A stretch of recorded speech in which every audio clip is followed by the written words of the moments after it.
আমরা এটা চায়ের মধ্যে আদা, হ্যাঁ, বর্ষাকাল পড়েছে, বর্ষাকাল পর্যন্ত মার্চ এপ্রিল পর্যন্ত খাও, বা যখন মাথা যন্ত্রণা করে লবঙ্গ অতি অবশ্যই খাবে।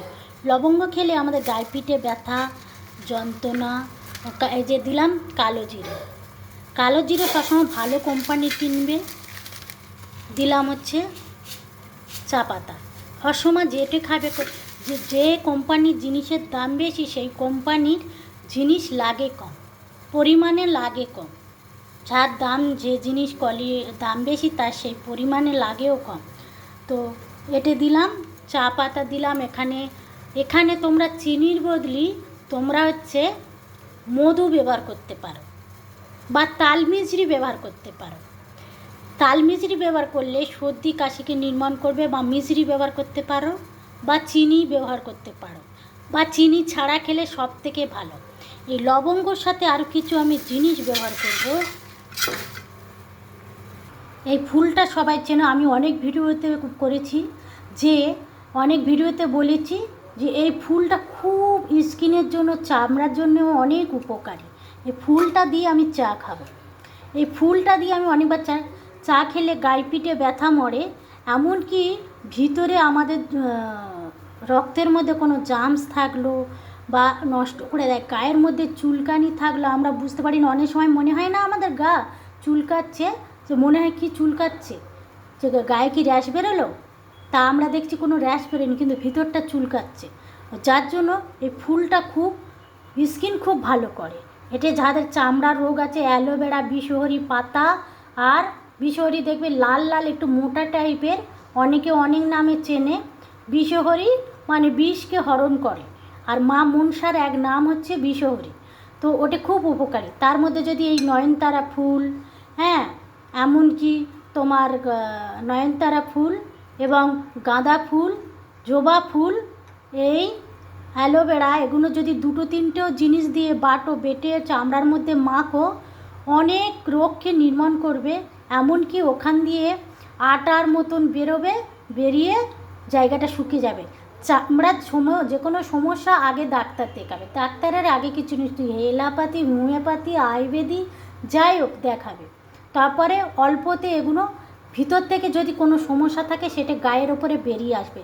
যেমন আমাদের মায়ের, শীতলা মায়ের, যে আমাদের হাম পক্স, চিকেন পক্স অনেক রকম হলে আমাদের দেখবে মা ঠাকুমারা, বয়স্ক জ্যেষ্ঠ মানুষরা দেখবে মৌরি না তো মেথির জল দেয় খাবার পরে, দেখবে সারা গা লাল, ডুমো ডুমো ডুমো ডুমো, মুসুর ডাল, মটর ডাল, অড়হর ডাল, সব ডাল গায়ের মধ্যে বেরিয়ে গেছে। তো ঠিক এরম এইগুলো যদি একটা দুটো চারটে বেরোয়, ভয় পাবে না, ও এমনি এমনি ভালো হয়ে যাবে। সুগার রুগীদের জন্য খুব ভালো, দৃষ্টিশক্তি বাড়ে। গায়ে পিঠে আমাদের যাদের থাইরয়েড, সুগার, এমনকি চুলের জন্য খুব মহৌষধ। এইভাবে তুমি যদি বেটে তেলের সাথে মাখো, বা ভাতের ফ্যানের সাথে ফুটিয়ে মাখো, এর মধ্যে আম পাতা দিলে, নিম পাতা দিলে, তুলসী পাতা দিলে, এই ফুল দিলে, একটু জবা ফুল দিলে, পুজো আসে, দুর্গা পুজো আসে, আপনাদের চুল হবে সুন্দর মজবুত, কোনো ভাইরাস হবে না। এমনকি বয়সকালে ওদের চুল চট করে পাকবে না, চুল থাকবে মজবুত। কোনো যাদের চুল ওঠে তারা কোনো গন্ধওয়ালা তেল মাখবে না। হ্যাঁ, যাদের গায়ে মুখে ক্রিম মাখলে জ্বালা করে, ক্রিম মাখার দরকার নেই। ভাতের মাড় এইভাবে বানান, বানিয়ে ক্রিমের মতন পা থেকে মাথা অবধি, কেন চুল থেকে নখ অবধি মাখুন, ভালো থাকবে, সুস্থ থাকবে। 5টা 6টা 8টা 9টা 10টা দিয়ে এইভাবে ফুল দিয়ে চা খান। চায়ের মধ্যে পড়লে কী হয়েছে, এটে সমেত আমি এটাকে ছেঁকে খেতে পারো, বা এমনি চুমুক দিয়ে খেতে পারো। সুগার রুগী, গায়ে পিঠে ব্যথা, প্রচণ্ড নানান সমস্যা, তোমরা খেলে বুঝতে পারবে। আমার শরীর, আমার সমস্যা, তোমার সমস্যা, কারোর কোনো দিন কারোর শরীরের সাথে যেমন মেলে না, মনের সাথেও মেলে না, কোনোটাই মেলে না। ঠিক এটা তেমনি আছে।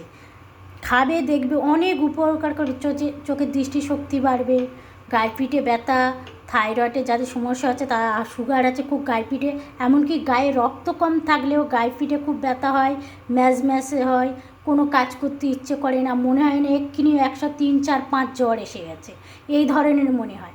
কোনো রক্তের সাথে কোনো যদি জার্মস থাকে, এখন বর্ষাকাল পড়েছে, অনেক রোগ খুব ভালো, পেটের জন্য সব কিছুর জন্য খুব ভালো, রক্তকে পরিষ্কার করবে, রক্ত জার্মস মারবে, এমনকি খুব উপকারী। সবাই ভালো থাকবে, সুস্থ থাকবে।